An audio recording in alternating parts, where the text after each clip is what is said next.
And now it's time for the Salina Post Sports Friday Night Preview with Tyler Henry and Devin Haney. Hello, everyone, and welcome in for another installment of the Salina Post Sports Friday Night Preview Show. Tyler Henry alongside Devin Haney as we get a look at all the games from last week and get you set up for another exciting Friday night. Season's already halfway over as far as the regular season is concerned. And Devin, before we even get into these scores, it is a little crazy to think that the regular season already 50% complete. But at this point, we're starting to see the contenders and pretenders really take shape across the state of Kansas. Yeah, halfway through, 4 games in, and always traditionally it was the 9 games, right? You kind of look at the 9 games, and halftime of week 4 is when you hit the halfway point. But not anymore. I mean, we're looking at 8 games. Then the 9th game will either be your go-home game or starting bracket play or district play where you cross over with another team. So, yeah, we're legitimately halfway through right now, and I'm kind of with you. I mean, the separation starts now, and it's going to grow even more prevalent in the next couple of weeks. It certainly is. Well, and before we get into this week's slate of games, let's go ahead and take a look back to last week. It was kind of a tough one for our area. We start in Class 5A. Salina Central had an opportunity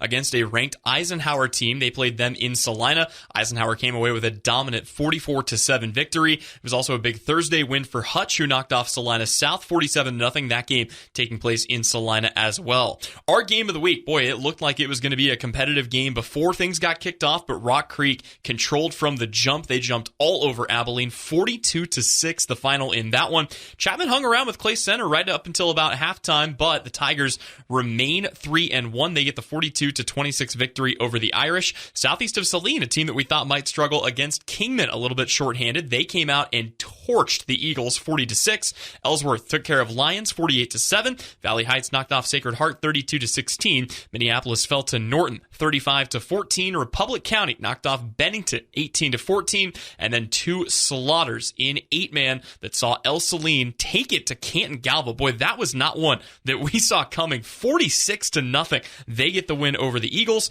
And then, of course, Solomon fell to Central Plains 52-6. Devin, what sticks out the most to you when you look back at a busy week 4? I think when you look at the county, just in general, and the surrounding part of the county, I think it's really El Saline and southeast of Saline right now. El Saline has been impressive this year, and I don't know that a lot of people expected that from them, but the Cardinals have been really, really good, and they're fun to watch as well from the 8-man ranks. Of course, I get a little deeper into southeast of Saline than most people because I see them on a regular basis, but I am impressed with southeast of Saline. I came away from that stadium thinking, okay, this is something that I didn't expect. And I'll get a little deeper in with you. You look at the score, you're like, yeah, that's what Southeast of Saline's been doing because expectations are so high. But a 40-6 victory on the road against a team that you have just battled with the last couple of years in the playoffs. Over the last 2 years, Southeast of Saline and Kingman have been separated by 2 points. Kingman won in double overtime 2 years ago to keep Southeast of Saline out of the state title game. Southeast of Saline got them back, and the total difference of those 2 games is 2 points. Southeast goes in there, and without talking a lot about injury, because we just don't talk about that a lot with the Trojans, this is a banged-up football team going into Kingman. They were playing without their leading rusher, their leading tackler, also one of their main guys on defense at the middle linebacker spot. The quarterback gets banged up early on in this game. He does not play any more defense after that, plays somewhat quarterback, doing the best he can, and they just go in there and boat race the Kingman Eagles at home and get that big victory. This Southeast of Saline team, we expected them to be good this year because they're always good, but we really expected them to take off and contend for a state title, be a serious contender for a state title next year. I think they stood up and raised their hand and said, look at our depth, look at our sophomore class, look at the people that we can plug in when we have issues going on, and we're not going to miss a beat. That's what Southeast did on Friday night at Kingman. Yeah, well, and you mentioned El Saline as well. I think they're a team that, people I think had high expectations. They were in the semifinals last season, but remember, they came out and they lost to Hanover of all teams, 34-18 in week 1. Everyone's going, what's going on in Brookville? Did they lose too many seniors? They bounced back, though, with a confident win over Osborne. Then they torched Norwich, and then they take down Canton Galva, a usual perennial power in the 8-man ranks, and they do it by a final score of 46-0, a huge win for the Cardinals of El Saline. You take a look at what's going on here in our area this week. We'll set the scene for you. Again, all 11 of our teams are back in action. Salina Central will be on the road. They will take on the Newton Railers. Salina South will have their hands full with Valley Center. Abilene has got a tough one coming up as well. They will take on a Marysville team that knocked off one of the perennial powers in 4A in Wamego 2 weeks ago. Chapman will take on Concordia. Southeast of Saline hosts Lions.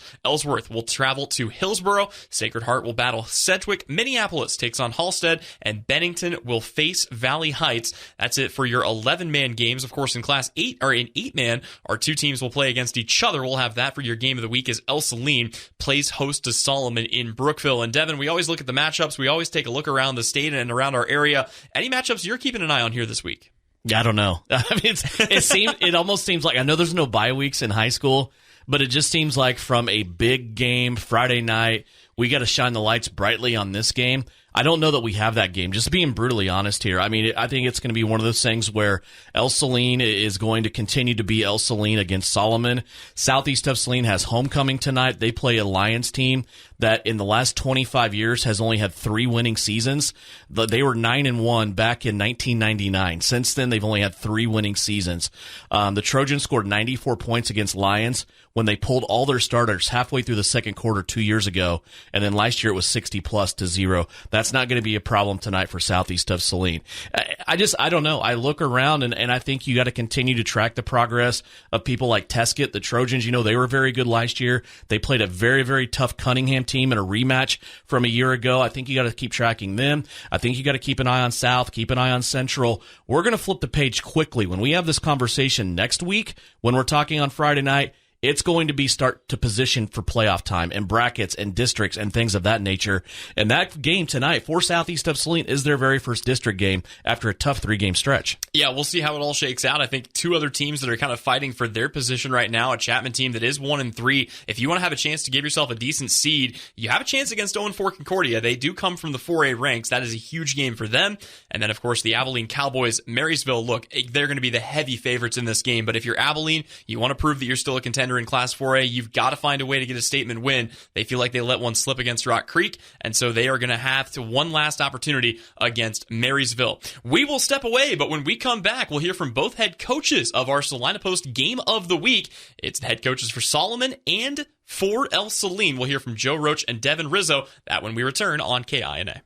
With record-breaking enrollment, great new facilities, and top-notch activities, Kansas Wesleyan's the place to be. Whether you want to study nursing, elementary education, criminal justice, or social work, our academic programs will open doors for your future, all while you participate in activities like music, theater, or athletics. Learn more about why KWU's the place to be by visiting kwu.edu. That's kwu.edu. The hours of drills, the pre-dawn workouts, the hundreds of laps. It takes hard work, passion, and drive to do what you love. When you're sidelined by injury, Salina Regional Sports Medicine is just as committed and works just as hard to get you back in the game. Salina Regional Sports Medicine, 785-452-7366. SalinaRegionalSportsMedicine.com. And now back to the Salina Post Sports Friday Night Preview. Welcome back in here on the Salina Post Sports Friday Night Preview Show, presented by the good folks at Kansas Wesleyan University. Got a good one for our Game of the Week this week as the El Saline Cardinals look to continue rolling in 8-man. They will take on a Solomon Gorilla squad that does come in at 0-4, but a team that is getting their starting quarterback back after he missed a couple of weeks with a broken thumb. Be interesting to see how Solomon bounces back here this week and if they can find a way to take down an emerging power in the world of 8-man football. Earlier this week, we had an opportunity to sit down and talk with both head coaches of these two programs. Our first conversation came with Joe Roach, the longtime head coach and current athletic director at El Saline, to talk about his Cardinal squad and the way they bounced back after falling in week number 1 to 3 dominant victories in each of the last 3 weeks.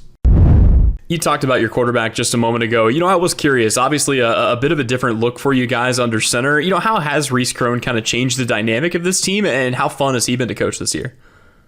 Well, he fits right in with everybody, and kids know him as just an outstanding guy. So there's no difference between Reese anywhere else and then the huddle or the locker room. I mean, he's just in it to win it. They know he's a gamer and a guy you want on your side. And for that, we're very, very thankful.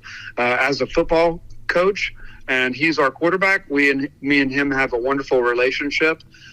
So we're always talking football. I have him first hour every morning, and he sits right here by my desk. So we have some great football talks, and it's high level stuff. It's the mental side of it. And Reese likes that. He's a good chess player, so he really likes the strategy point of football. And so we have some great times. And I'm only looking for Reese to get better, because we talk about the nuances of a play, not just the overall strategy of the play, but we're talking about the nuances and the fine tuning of it. And so, man, I can only see him get better and better as we go along. Well, and as your team gets better, you guys welcome in a Solomon team this Friday night that, they've had their fair share of struggles here this season. But, when you scout Solomon on film, what are some of the biggest things that kind of stand out to you, or just about the way that they play the game of football? Well, they play, they run a little shotgun like we do. So they're, what we see on film as far as their plays go is kind of like us. So that's kind of what we're practicing against. They can, their quarterback can throw it and run it. So we're going to have to contain him, and we're just going to have to play our football. And you see their record, and our kids see their record. They do their research. They're smart. And so I'm coaching against overlooking anybody. We have I like the slogan, respect all, fear none. So we're going to play our brand of football no matter who we play or where we play. We're going to try to do things the way we know how to do them and the way we've practiced them. And if that turns out into a win, hopefully it does, that's great. If it turns into a loss, sometimes you lose, and then other times you learn. So, all right, yeah. Well, absolutely. Well, and last thing for you here, Coach, but, where would you like to see your team take even another step forward here this week? And overall, what would you say are your biggest keys to the game to get a win over Solomon and make it 4 in a row at home? Well, we've done really good. We've done really, really well with limiting our turnovers and our penalties. So I'd like to see that continue. And then I'd like to see us advance in the fine tuning and the nuances of a play. We already know the play. So let's play reckless and smart at the same time and take that same play to the next level. Instead of just blocking one guy, how about you continue running downfield and block another guy? Or, on defense, our linebackers, we lack experience in our linebacking core. And we need to learn how to read guards and read the linemen, defeat the guy in front of us, and then go hunting for the football, not the other way around. Because once you do it the other way around, you're easily blocked because you're standing over people trying to look into the backfield. And sometimes we get in the habit of that. So we need to play our brand of football no matter what. And it's homecoming. We're all going to be fired up around here, and we can't let that be a distraction. We got a job to do. That's why everybody's here in the first place, is for a football game. So that we need to put a good product on the field and let everybody see everybody's talents. We also had a chance to sit down and talk with Devin Rizzo about his squad, one of the youngest, not only in 8-man, but in the entire state of Kansas. Only 2 seniors on this Solomon roster, a team that is very much laying the groundwork for the future, and a team that's been finding a way to put the pieces together despite the 0-4 start here to the 2024 campaign. Breckencope is obviously such a huge piece to this offense. It seems like things just kind of flow better when he's on the field, and obviously a great leader and captain as well. But, how do you feel like the offense changes now that he's back in the mix? Yeah, I think just the confidence piece. We had a couple weeks prior, we had a fullback, really an offensive lineman the last few years, who's been playing fullback and tight end and receiver for us this year, step up and play quarterback and never played in that position. And obviously did a great job filling in there. But now just with our kind of leader of the offense and our quarterback being back out there, just gives everyone around him the confidence as well. And able to do a little bit more than what we were able to during those weeks without him. This is such a young team. You start just 2 seniors. One of them is brand new to football. It's his first year playing, at this level. Do you see the groundwork kind of being laid right now? And where have you seen the most growth in these guys? Yeah, honestly, so it's incredible that, Carlos Duran, speaking of that one senior that's never played football before, I tell everybody all the time, and even coaches that have obviously scouted us that we've played, has said it's unbelievable that he's a first-year football player. What the natural athlete that he is, and just the kind of as smart as a kid as he is, he's able to adapt and overcome and just understand the game of football with really never seeing it or playing it before. So he's been an incredible addition. Very, very, very happy that he's out here with our guys and helping our guys get better. And, two things I talk a lot about with our team and with our two seniors especially is, they're doing the hard part. This senior class, only being two of them, they're truly laying that foundation that every program talks about. And just, success doesn't come overnight. It takes a long time to build successful programs. I mean, we talk about the teams that we've had to play and that we will have to play, like the Frankfurts, the Little Rivers, even the El Salines, that have been programs that have been built from the ground up from those coaches. So they weren't successful to start, but they've been able to have consistency, which helps sustain that success long term. And that's what we're looking to do here at Solomon. Well, things don't get any easier for you this week, at least not in terms of the scheduling. You guys go down and play an El Saline team that made a deep run into the 8-man playoffs last year. When you have a chance to scout the Cardinals on film, what are some of the biggest things that stand out to you right away, just about the way that they play?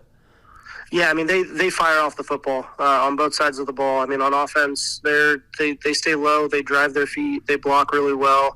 They do things the right way. Again, talking about that program that Joe Roach has built down there is just incredible and very impressive. I mean, I have a ton of respect for him and the way he does things, and really looking forward for our guys going up against a good opponent. And that's what we talk about all the time is, like, yes, looking at our schedule, it's tough, but there's two ways you can look at that. It's you have an opportunity to go and play against a really good team and a program that does things the right way.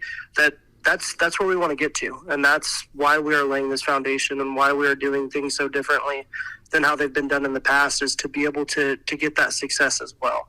Have a ton of respect for them. They're an incredible football team, have athletes all over the field, but really just the way they fly around is what has impressed me the most about watching them on film.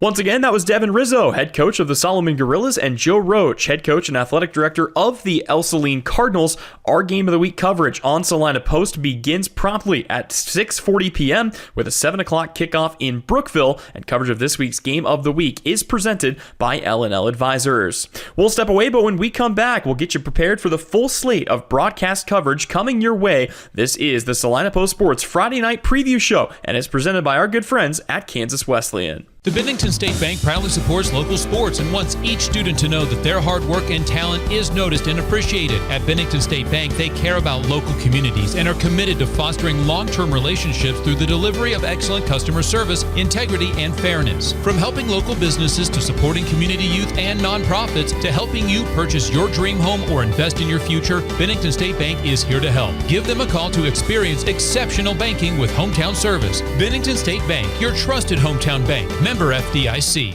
We spend 1/3 of our lives working to build our wealth. With over 50 years of combined experience, Billings Group wants to be there to help manage yours. If you're planning for retirement or looking for financial coaching, then come see us on Westchester Drive, east of the YMCA, or visit our website at billingsgroup.com. Securities offered by registered representatives through Private Client Services. Member FINRA, SIPC. Advisory products and services offered by investment advisory representatives through RFG Advisory, a registered investment advisor. RFG Advisory, Billings Group, and Private Client Services are unaffiliated entities. And now back to the Salina Post Sports Friday Night Preview. Welcome back in here for the final segment of our Salina Post Sports Friday Night Preview Show. Tyler Henry joined once again by Devin Haney, and it's time now for us to set the scene for games that you can tune into tonight across the Salina Post Sports Network. And we begin, as we always do, here in Salina with Sacred Heart. They will take on a Sedgwick team. Devin, it's going to be a tall task for Sacred Heart. They come in 0-3. Sedgwick, they are what they are. It's going to be a tough one here for the Knights. This Sedgwick team under head coach Jeff Warner just looks like a machine right now. They just keep rolling. They are 4-0. They are one of 4 teams right now in Class 1A that are undefeated. Jackson Heights, Conway Springs, Mound Ridge, and Sedgwick are the teams right now that are undefeated in Class 1A. Interesting game later on in the year. Just a side note, Sedgwick plays Mound Ridge coming up here in a couple of weeks. That will be in Mound Ridge. Right now, both those teams are 4-0. Sedgwick, they're a machine. Sacred Heart's going to have their work cut out for them tonight. They blew right through Marion last week. Marion was a top 10 team in Class 1A. Sedgwick won that game 35-8. Yeah, well, and speaking of teams that are going to have a tall task, we will be in Brookville tonight as the El Saline Cardinals, who we mentioned earlier in the show, got off to maybe a bit of a slower start, but they bounced back very well after the loss to Hanover. They are now looking like a team that might get a little bit frisky and try to make a run at an 8-man Division I title. Meanwhile, Solomon, we thought might have had a chance to rebound this season. They pick up a new head coach in year one. It's Devin Rizzo, but it is still a bit of a rebuild project right now for the Solomon Gorillas. They are going to come into this contest at 0-4, fresh off losses to Central Plains and Frankfort, a close loss against Wakefield, but just not the same class of team as what they're going to expect to see against El Saline tonight. It's a Cardinals team looking to handle their business and get out of town healthy with a win. Do have one other game for you, but Devin, it's just kind of the way the schedule shakes out this week. Southeast of Saline is going to take on Lions, and if you remember anything about the way that game went last week, the odds makers in the state that don't exist for Kansas high school football, it's going to be a confident line for Southeast of Saline. Yeah, I said in the first segment, Lions has just struggled over the last 25 years. They had a 9-win team in 1999. Since then, in those 25 years, they've only had 3 winning seasons. It's a team that just struggles. I mean, at 94 points 2 years ago for Southeast of Saline, they pulled all their starters, 1 drive into the second quarter. Last year was not any better. It was 60-0 for Southeast of Saline. And right now, if you're Southeast, you need this week a little bit. I'm not calling it a bye week or anything like that. Silly, but Southeast of Saline started showing their depth last week in a competitive game with Kingman till they blew it open. This is a game I can honestly see some key players and starters for Southeast not playing in this game. A couple of years ago, when we went to Goodland with Southeast of Saline to play the Cowboys, it was kind of the same situation. Mitch Gebhardt and his coaching staff has no issues sitting some guys for a week to make sure that they are able to prolong their season on the back end when they get to the playoffs. Right now, Southeast of Saline, along with 5 other teams, are undefeated in Class 2A, and it looks like the weight of the West in 2A lays with Norton and Southeast. It certainly does. So again, 3 games that you can tune in for tonight. We'll have live stream video with audio commentary for all 3 games. And don't forget, Southeast of Saline, as always, will be live right here on KINA. Once again, it'll be Adam Coulter who has the call for Sacred Heart and Sedgwick. 6:40 pregame, 7 o'clock kickoff. Same exact time, 6:40 pregame, 7 o'clock kickoff for our game of the week. I'll be down in Brookville as El Saline takes on Solomon. And later tonight, Southeast of Saline taking on Lions. That game set to go with a 7 o'clock kick right here on KINA. Before we let you go, I want to remind you, for all the latest, for highlights, for scores, for updates around our area, be sure to go give us a follow on Twitter or X or whatever you call it these days, at @SPostSports. And be sure to hit us up on Facebook as well. We are Salina Post. That'll just about do it for us, but for one last time, for Devin Haney, for Tyler Henry, thank you again for tuning in. The L&L Advisors Countdown to Kickoff show for Southeast of Saline is next. You caught this right here on KINA.